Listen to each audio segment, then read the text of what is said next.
Hey there, I'm Jessica Sterling. I'm a portrait and event photographer based in Los Angeles. The reason why flash photography, on-camera flash photography, has a dirty name is because people oftentimes just go like this, and it looks like garbage. So here, I'll show you. Here's a picture of it. No, I won't. There's no card in this camera. Awesome.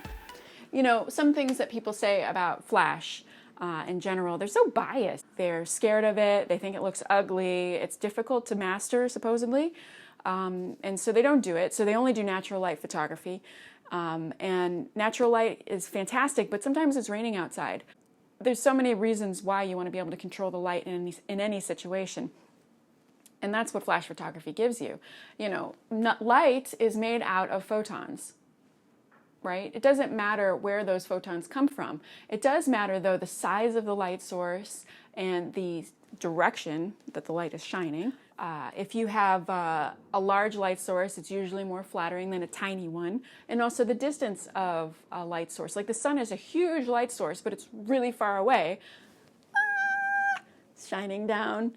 So it's like, even though it's super huge, it's relatively very tiny to my face.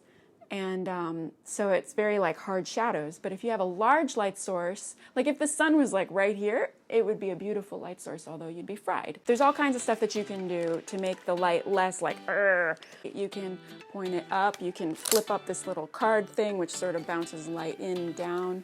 You can bounce light like directly on the ceiling, which sometimes makes people have like shadows, you know, from their eyes down, like little raccoon eyes. Not so good all the time. It depends on the look that you want. You can also point it over your shoulder and bounce, which is pretty groovy. I like that setting a lot of times.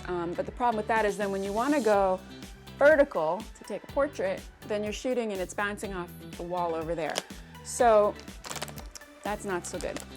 My favorite is this thing, which I will attach. The LumiQuest Quick Bounce, and as you can see, mine is kind of war-torn and I need to get a new one. I've used it so much. But one thing that's really groovy about this is that you can do, you know, group shots like this or whatever. And then if you want to do your vertical shot, it goes like this. Instead of it pointing, see how it's mounted on the skinny side of the flash? Most of these types of things are mounted on the wide side, so when you want to go this way, it doesn't quite work. Like you're like this, and then you want to go sideways. There's no way for the flash to go up because it doesn't bend that way. But these guys are geniuses. So another thing that's really simple if you're in a real jam, and you see folks do this, like news photographers and stuff, is they just take a piece of cardstock. Like this is just a piece of paper, but I didn't have any cardstock handy. And they take don't ever lift up your flash like this, it can break, for reals. But they take like a rubber band and just like that, see? And that way, some of the light is going boop, boop, like that. The coolest thing with flash photography though is to get the flash off of your camera and on a stand someplace else. And we can get into that in other videos. Okay, thanks for watching.